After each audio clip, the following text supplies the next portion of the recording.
नमस्कार दोस्तों, संस्कृति आईएएस के यूट्यूब चैनल पर आप सभी का स्वागत है। टॉपिक में आप देख रहे हैं आज का बिहार में राजनीतिक उठापटक। इस टॉपिक को काफ़ी अच्छे ढंग से समझने का प्रयास करेंगे। यूपीएससी के लिए इस टॉपिक में कौन कौन सी बातें इंपॉर्टेंट है, किस प्रकार यूपीएससी यहाँ से सवाल पूछ सकता है। देखिए, न्यूज़ चैनल या फिर अन्य सोशल मीडिया साइट्स में जब आप न्यूज़ को देखते हैं तो उसका एक अलग पहलू होता है, लेकिन जब आप यूपीएससी के लिए वही न्यूज़ को देखते हैं तो उसको देखने का नज़रिया भी बिल्कुल आपका अलग होना चाहिए। तो यहाँ पर हम लोग प्रीलिम्स से संबंधित क्या क्या पूछे जा सकते हैं और फिर अंत में हम लोग एक मेंस के सवाल को भी देखेंगे जो परीक्षा में आपका पूछा जा सकता है, उसी प्रकार के सवाल। तो उसको समझने का प्रयास करेंगे। पूरे टॉपिक को आज हम लोग समझेंगे। सबसे पहला है कि आज हमको सीखना क्या क्या है। सबसे पहले सीखेंगे कि ये अभी न्यूज़ में क्यों है। दूसरा, मुख्यमंत्री की नियुक्ति कैसे होती है और साथ ही साथ मुख्यमंत्री का कार्यकाल देखेंगे। मुख्यमंत्री की मंत्रिपरिषद एवं राज्य विधानमंडल के संबंध में कार्य क्या हैं और उसकी शक्तियां, ये देखने का प्रयास करेंगे। राज्यपाल को अवगत कराने संबंधी मुख्यमंत्री के क्या क्या कर्तव्य हैं, इसको भी हम लोग देखेंगे। राज्य विधानमंडल के संदर्भ में राज्यपाल की क्या भूमिका है, इसको भी समझेंगे। विधानसभा अध्यक्ष की भूमिका देखेंगे, आगे की राह और फिर अंत में अभ्यास के लिए एक प्रश्न देखेंगे। तो ये हमारा आज का कंप्लीट टॉपिक होगा और इसके बाद इस टॉपिक से संबंधित सभी चीज़ें जो हैं वो आपको समझ में आ जाएगी। सबसे पहले देखते हैं, ये तस्वीर देखिए। तो चर्चा में क्यों है? आपको पता है कि हाल ही में मुख्यमंत्री जो नीतीश कुमार हैं, वो बिहार के मुख्यमंत्री नीतीश कुमार ने इस्तीफा सौंप दिया और वो राष्ट्रीय जनता दल, जिसको राजद कहा जाता है, राष्ट्रीय जनता दल एवं अन्य दलों के साथ गठबंधन कर फिर से जो है उन्होंने सरकार बना ली है। तो ये मुद्दा आपने देखा होगा, काफ़ी जो है वो सोशल मीडिया, अन्य जितने भी प्लेटफॉर्म्स हैं, सोशल प्लेटफॉर्म्स हैं, उस पर यह मुद्दा काफ़ी गरमाया हुआ था। तो ये जो है ये न्यूज़ में था कि मुख्यमंत्री नीतीश कुमार ने अपना इस्तीफा राज्यपाल को सौंपकर ये राष्ट्रीय जनता दल के साथ जो है उन्होंने सरकार बना ली और अन्य दलों के साथ गठबंधन करके सरकार बनाई है। मुख्यमंत्री की नियुक्ति कैसे होती है? देखिए, अनुच्छेद 164 के अनुसार, तो यहाँ पर आर्टिकल याद रखना है प्रीलिम्स के हिसाब से कि आर्टिकल 164 के अनुसार राज्यपाल मुख्यमंत्री की नियुक्ति करता है। किस प्रकार से करता है? देखिए, सबसे पहले तो बहुमत प्राप्त पार्टी के जो नेता होते हैं, जिनके पास मेजॉरिटी है, उनको वो मुख्यमंत्री के रूप में नियुक्त कर सकता है। राज्य विधानसभा या विधान परिषद का अगर कोई सदस्य नहीं भी है, मान लेते हैं कि वो एमएलए या एमएलसी नहीं भी है, तब भी वो उसको मुख्यमंत्री नियुक्त कर सकता है किसी भी व्यक्ति को, लेकिन 6 महीने के भीतर उनको सदस्यता लेनी पड़ेगी। तो यहाँ पर देखिए, राज्यपाल के पास अनुच्छेद 164 के हिसाब से कुछ कुछ शक्तियाँ हैं। एक तो है कि चलिए भाई, किसी दल ने मेजॉरिटी प्राप्त कर ली तो उस समय तो काफ़ी बढ़िया है, वो आराम से मुख्यमंत्री की नियुक्ति कर सकता है बहुमत प्राप्त पार्टी के नेता का। दूसरा, राज्य विधानसभा या विधान परिषद का अगर कोई सदस्य नहीं है, ठीक है, लेकिन फिर भी उसको राज्यपाल नियुक्त कर सकता है, लेकिन 6 महीने के भीतर उनको सदस्यता ग्रहण करनी पड़ेगी, नहीं तो उनकी सदस्यता क्या हो जाएगी? समाप्त हो जाएगी। मीन्स वो मुख्यमंत्री नहीं रह जाएंगे। विवेकाधीन शक्तियाँ, राज्यपाल के पास कुछ डिस्क्रिशनरी पावर भी होते हैं, मीन्स उनके पास कुछ विवेकाधीन शक्ति भी है। विवेकाधीन शक्ति के अंतर्गत मान लीजिए कि किसी के पास बहुमत नहीं है, तो जो दल सबसे बड़ा है, चुनाव के बाद जो दल सबसे बड़ा बना, उस दल को वो अपनी विवेकाधीन शक्ति का प्रयोग करके सरकार बनाने का न्योता दे सकते हैं। अब उस दल को 1 महीने के भीतर विश्वास मत हासिल करना पड़ेगा। यहाँ पर मैं फिर से बात को दोहराता हूँ, है क्या कि विवेकाधीन शक्ति मीन्स डिस्क्रिशनरी पावर राज्यपाल का है। उसके अनुसार क्या होता है कि मान लीजिए किसी भी दल को मेजॉरिटी नहीं मिला, तो उस समय राज्यपाल क्या कर सकता है? तो राज्यपाल अपने डिस्क्रिशनरी पावर का इस्तेमाल कर जो सबसे बड़ा दल है उस दल को आमंत्रित कर सकता है सरकार बनाने के लिए, लेकिन उसको 1 महीने के भीतर सदन में अपना विश्वास साबित करना पड़ेगा, तब जाकर वो कंटिन्यू हो सकता है। तो ये बातें हैं। तो ये विवेकाधीन शक्ति है। तो मुख्यमंत्री की नियुक्ति इसी प्रकार से होती है। इसके बाद देखिए मुख्यमंत्री का कार्यकाल। तो आपको पता है कि मुख्यमंत्री का कोई कार्यकाल निश्चित नहीं होता, वह राज्यपाल के प्रसाद पर्यंत बना रहता है। प्रसाद पर्यंत कहने का मतलब आप समझ ही रहे हैं कि जब चाहे राज्यपाल उस समय उसको निकाल दे। ऐसा लेकिन मुख्यमंत्री के केस में नहीं होता है। मुख्यमंत्री हालांकि राज्यपाल के प्रसाद पर्यंत बना होता है, लेकिन यहाँ पर एक बात आपको ध्यान रखना है कि वह जब तक उसके पास बहुमत है, मुख्यमंत्री के पास, राज्यपाल उसको हटा नहीं सकता है। सेम केस प्रधानमंत्री के साथ भी होता है। प्रधानमंत्री भी राष्ट्रपति के प्रसाद पर्यंत ही बने रहते हैं, लेकिन वहाँ भी है कि जब तक सदन में उनके पास बहुमत है तब तक वो प्रधानमंत्री बने रहेंगे, तब तक उनको राष्ट्रपति हटा नहीं सकते। हालांकि प्रसाद पर्यंत का मतलब क्या होता है? प्रसाद पर्यंत का मतलब हुआ कि जब मन किया तब हटा दिए, लेकिन जब इच्छा हुई तब हटा दिए। लेकिन यहाँ पर प्रसाद पर्यंत तो है, लेकिन उसमें कंडीशन भी है कि अगर उसके पास सदन में बहुमत है तब उसको हटाया नहीं जा सकता।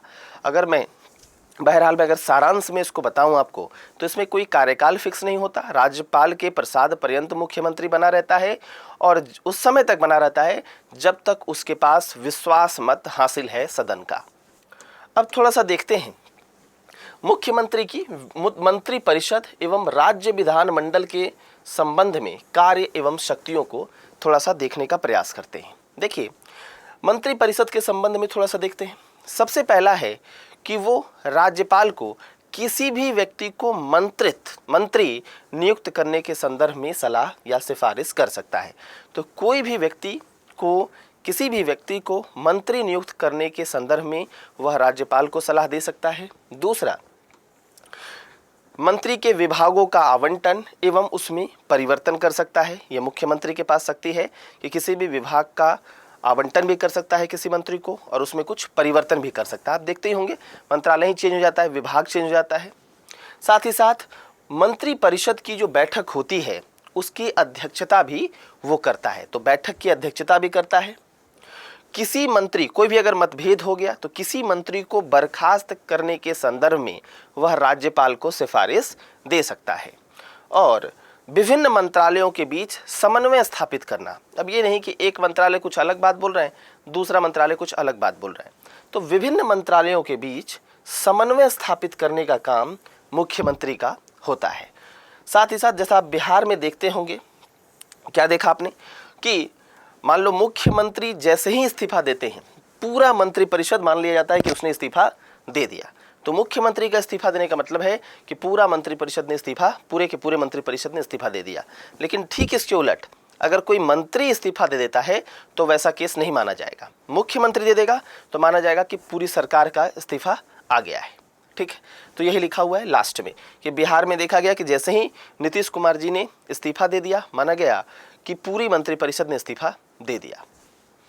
अगर राज्य विधानमंडल के संबंध में देखेंगे तो वह विधानसभा का सत्र बुलाने एवं उसको स्थगित करने, इन दोनों मामले में राज्यपाल को सिफारिश या सलाह दे सकता है। और साथ ही साथ किसी भी समय विधानसभा को विघटित करने, डिसॉल्व करने के लिए भी वह राज्यपाल को सिफारिश कर सकता है। तो ये दोनों काम उसका राज्य विधानमंडल के संबंध में है, जिसमें आपने देखा कि एक समय तो वो क्या कर सकता है कि राज्यपाल को यह कह सकता है कि भाई आप सत्र को बुला लीजिए या फिर उसको स्थगित कर दीजिए। और दूसरे मामले में वो कह सकता है कि किसी भी समय अवधि में ये बात कह सकता है कि भाई सरकार को हमको विघटित करना है। तो चाहे तो वो विधानसभा का सत्र बुलाने की बात हो, स्थगित करने की बात हो, या फिर विधानसभा को विघटित करने की बात हो। राज्यपाल को अवगत कराने संबंधी मुख्यमंत्री के कर्तव्य। देखिए, प्रत्येक राज्य के मुख्यमंत्री के कुछ कुछ कर्तव्य होते हैं, जिसमें सबसे पहला कर्तव्य है कि कोई भी विधान विषय संबंधी, राज्य के विधान विषय संबंधी या प्रशासनिक विषय संबंधी कोई भी विनिश्चय अगर मंत्री परिषद के द्वारा कर लिया गया, कोई भी निर्णय या कोई भी सोच, कोई भी विचार मंत्री परिषद ने उसको मान लिया हो, तो वो क्या करेगा, मुख्यमंत्री राज्यपाल को प्रस्तुत करेगा, राज्यपाल को उस बारे में बताएगा कि देखिए पूरी मंत्री परिषद ने ये चीज़ को जो है इस पर विचार रखा है, आप इसको जानिए और आप भी इसमें कुछ अगर सलाह देना है तो दीजिए। तो मतलब प्रैक्टिकली इसी प्रकार से होता है। दूसरा, ये तो पहला वाला हो गया। दूसरा, अगर किसी मंत्री ने केवल एक, कोई मान लो एक मंत्री है, उसने किसी भी विषय पर, चाहे वो प्रशासनिक हो, विधान संबंधी विषय हो, किसी भी विषय पर कोई विनिश्चय किया हो, लेकिन मंत्रिपरिषद ने अभी इसमें कोई निर्णय नहीं लिया है, तो राज्यपाल यह अपेक्षा करेगा कि पूरी परिषद के सामने इसको विचार के लिए रखा जाए। तीसरा, मुख्यमंत्री यह भी सलाह दे सकता है कि भाई मुझे इस मतलब कम अवधि में ही, यूजुअली 5 साल की अवधि होती है, लेकिन उससे कम अवधि में ही विधानसभा भंग कर दीजिए, क्योंकि हमारे पास हो सकता है हमारे पास बहुमत न हो। तो मुख्यमंत्री विधानसभा को भंग करने के लिए भी राज्यपाल को सलाह दे सकता है। अब अगर देखिएगा तो राज्य विधानमंडल के संदर्भ में राज्यपाल की भूमिका को थोड़ा सा समझते हैं। ठीक, तो राज्यपाल के पास विवेकाधीन शक्तियां होती हैं। राष्ट्रपति के पास आप देखिएगा तो उस प्रकार की विवेकाधीन शक्ति नहीं है, लेकिन राज्यपाल के पास विवेकाधीन शक्तियां होती हैं। जैसे वह कुछ विधेयकों को राष्ट्रपति के लिए सुरक्षित रख सकता है। किस प्रकार के विधेयकों को? मान लीजिए कोई विधेयक है जो उच्च न्यायालय की शक्ति को कम करता हो, तो हाई कोर्ट की शक्ति को अगर कोई भी विधेयक कम करता है तो उसके लिए वो क्या कर सकता है? उसके लिए वो राष्ट्रपति के लिए सुरक्षित उस विधेयक को रख सकता है। कहने का मतलब समझ में आ रहा है? जैसे मान लीजिए कि सदन कोई विधेयक लाई, वो अंतिम में स्वीकृति के लिए किसके पास जाएगा? राज्यपाल के पास। तो राज्यपाल उसको राष्ट्रपति के लिए सुरक्षित रख लेगा, लेकिन अब हर विधेयक को तो नहीं रखेगा, तो किसी विधेयक को रखेगा। जैसे मैंने एक विधेयक की प्रकृति आपको बताई। मान लीजिए कोई विधेयक है और वो उच्च न्यायालय की शक्ति को ही कम कर रहा है, तो उसको वो राष्ट्रपति के लिए सुरक्षित रख सकता है। दूसरा, मान लीजिए कोई विधेयक है वो राष्ट्रीय महत्व के विषय का हो और राज्यपाल को लग रहा है कि इससे कहीं ना कहीं राष्ट्र की संप्रभुता की क्षति हो सकती है, तो उसके लिए चलते भी वो राष्ट्रपति के लिए वह विधेयक सुरक्षित रख सकता है। तीसरा, मान लेते हैं कोई विधेयक हो जो राज्य के नीति निदेशक तत्वों पर प्रभाव डालता हो, तब भी वो विधेयक को सुरक्षित रख सकता है। तो कहने का मतलब है कि राज्यपाल के पास कुछ विवेकाधीन शक्तियां हैं। उन विवेकाधीन शक्तियों में वह किसी भी विधेयक को राष्ट्रपति के लिए सुरक्षित रख सकता है, अगर वह विधेयक, जो मैंने 3 कंडीशन बताया, हाई कोर्ट की शक्ति को कम न कर रहा हो, राज्य के नीति निदेशक तत्वों को प्रभावित न कर रहा हो, राष्ट्रीय महत्व का हो, और भी है। तो ये 2-3-4 प्रकार हैं जिस प्रकार के विधेयक को वो राष्ट्रपति के लिए सुरक्षित रख सकता है। साथ ही साथ किसी पार्टी को बहुमत साबित करने के लिए आवश्यक समय का निर्धारण, ठीक है, मान लेते हैं कि सदन के सबसे बड़े जो दल हैं उसको उन्होंने सरकार बनाने का निर्देश दिया। मान लेते किसी दल के पास मेजॉरिटी नहीं है, तो सदन का जो सबसे बड़ा दल था उसको उसने सरकार बनाने का न्योता दिया। अब उसको बहुमत तो साबित करना पड़ेगा, तो उसके समय का निर्धारण जो है वो समय कितना दिया जाए उनको बहुमत साबित करने के लिए, इसका निर्धारण राज्यपाल की अपनी विवेकाधीन शक्ति है। आमतौर पर किसी चुनाव में त्रिशंकु जनादेश के बाद बहुमत साबित करने के लिए सबसे पहले किस पार्टी को बुलाया जाना चाहिए? त्रिशंकु का मतलब है अब किसी के पास मेजॉरिटी नहीं है, मान लो कि फॉर एन एग्जाम्पल मान लो 3 दल हैं, अब किसी के पास मेजॉरिटी नहीं है, ठीक है। अब उस केस में किसको बुलाया जाना चाहिए? किस पार्टी को बुलाया जाना चाहिए कि सरकार बनाओ, ठीक है। तो उस संदर्भ में राज्यपाल के पास विवेकाधीन शक्ति है।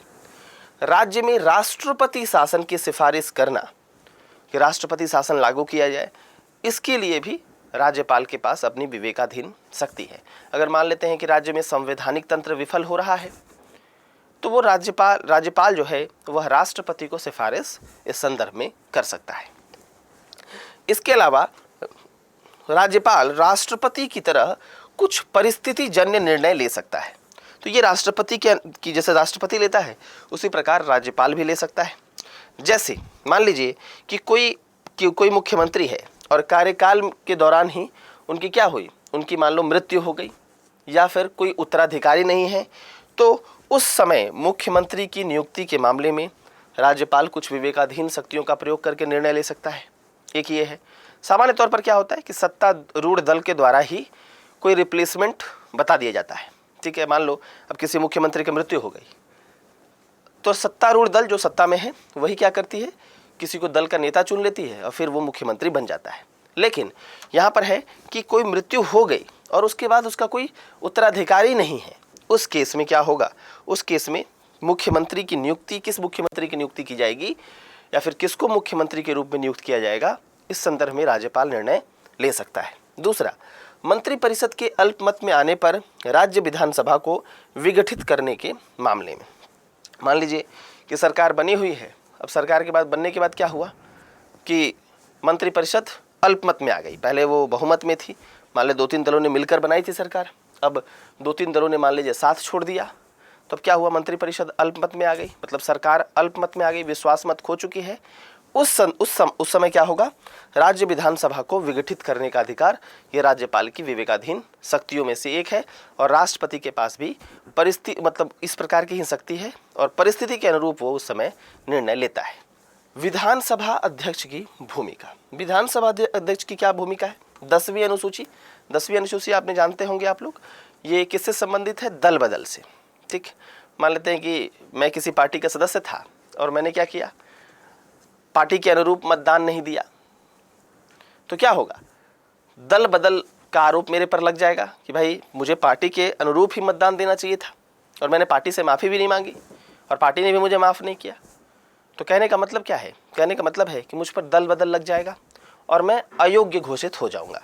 तो ये दल बदल वाला जो कॉन्सेप्ट है या 10वीं अनुसूची, इसमें विधानसभा अध्यक्ष के पास ही शक्ति होती है, लेकिन हालांकि बहुत सारे ऐसे मामले हैं जिस समय माना गया कि जो अध्यक्ष की शक्ति है, अध्यक्ष की जो भूमिका है वो काफ़ी विवादों में रही, जैसा कि आपने गोवा, महाराष्ट्र और अरुणाचल प्रदेश में देखा है कि ये जो अध्यक्ष की शक्ति है ये काफ़ी विवादों में रही और दल बदल लगाने पे, और इस कारण से ये जो विवाद है, जैसे मैंने आपको बताया, 3-4 स्टेट्स में आपको देखने को मिले हैं। तो सारांश में अगर मैं बताऊं तो विधानसभा अध्यक्ष की जो भूमिका है वो आप 10वीं अनुसूची के संदर्भ में देख सकते हैं। दल बदल पर निर्णय लेने का अधिकार विधानसभा अध्यक्ष का होता है और इस पर क्या है, इसमें जो है कुछ विवाद भी है, जैसा विवाद आपने यहाँ देखा। आगे की राह क्या होनी चाहिए, जवाबदेही तथा पारदर्शिता। जवाबदेही तथा पारदर्शिता कहने का मतलब क्या है, राज्यपाल जो विवेकाधीन शक्तियों का प्रयोग करते हैं उनमें पारदर्शिता होनी चाहिए, ट्रांसपेरेंसी होनी चाहिए, जवाबदेहिता होनी चाहिए, उनकी अकाउंटेबिलिटी होनी चाहिए कि क्यों उन्होंने इस प्रकार की शक्ति का प्रयोग किया और इस प्रकार की शक्ति के प्रयोग करने के पीछे क्या आधार था। तो ये जो है ये पूरे तरीके से पारदर्शी एवं इसमें जवाबदेहिता होनी चाहिए। साथ ही साथ यह जो निर्णय है, राज्यपाल जब भी अपनी विवेकाधीन शक्ति का प्रयोग करते हैं तो उन निर्णयों को दलगत राजनीति से ऊपर उठकर इसका प्रयोग किया जाना चाहिए, मतलब किसी राजनीतिक दल के समर्थन में ऐसा नहीं होना चाहिए, ये दलगत राजनीति से ऊपर उठकर राज्यपाल इन शक्तियों का प्रयोग कर सकता है। और तीसरा, राज्यपाल के लिए अगर कह सकते हैं एक आचार संहिता होनी चाहिए और उस आचार संहिता के अनुरूप ही उनको अपनी विवेकाधीन शक्तियों का प्रयोग करना चाहिए। तो यहाँ 3 बातें हैं, एक, जब आप विवेकाधीन शक्तियों का प्रयोग कर रहे हैं तो पूरे तरीके से पारदर्शी हो, उसमें जवाबदेहिता हो, साथ ही साथ वो दलगत राजनीति से ऊपर उठकर हो और उनके पास एक आचार संहिता हो, उस आचार संहिता के अनुरूप ही वह विवेकाधीन शक्तियों का प्रयोग करें। तो ये तीनों बातों को ध्यान में रखा जाना चाहिए। ये है। अब देखिए, इससे संबंधित एक सवाल भी देख लेते हैं। भारतीय राजनीतिक परिदृश्य में राज्य सरकारों की स्थिरता के संदर्भ में राज्यपाल एवं विधानसभा अध्यक्ष की भूमिका का परीक्षण उपयुक्त उदाहरणों के माध्यम से करना है। तो देखिए, इसमें उदाहरण आप बिहार का केस ले सकते हैं। अगर आपको राज्य विधानसभा की अध्यक्ष की भूमिका बतानी है तो उसमें आप बता सकते हैं कि इनके पास अधिकार होता है कि कोई भी अगर दल बदल करे, कोई भी सदन का कोई भी सदस्य अगर दल बदल कर रहा हो तो क्या कर सकते हैं, वो उनको अयोग्य घोषित कर सकते हैं और उनकी संसद की सदस्यता समाप्त हो सकती है। तो 10वीं अनुसूची का जो प्रयोग है वो राज्य विधानसभा के अध्यक्ष कर सकते हैं। साथ ही साथ राज्यपाल के संदर्भ में आपने देख ही लिया, पूरा ये जो न्यूज़ था उसमें सब केवल और केवल राज्यपाल के संदर्भ को भी आपने देख लिया कि जब उसके पास इसमें विवेकाधीन शक्ति भी होती है और वो अनुच्छेद 164 का भी प्रयोग कर सकता है, जिसमें मुख्यमंत्री की नियुक्ति कर सकता है, जिसमें बहुमत प्राप्त दल के नेता को वो मुख्यमंत्री के रूप में नियुक्त कर सकता है। तो पूरे अच्छे ढंग से इन सवालों को आप लिखेंगे। ठीक है, तो ये था हमारा आज का सेशन, जिसमें हम लोगों ने काफ़ी विस्तार से बात की कि बिहार में जो राजनीतिक उठापटक थी उसके पीछे के कारणों को समझा और साथ ही साथ ये समझने का प्रयास किया जो चीज़ यूपीएससी में आपसे पूछी जा सकती है। चलिए फिर थैंक यू वेरी मच।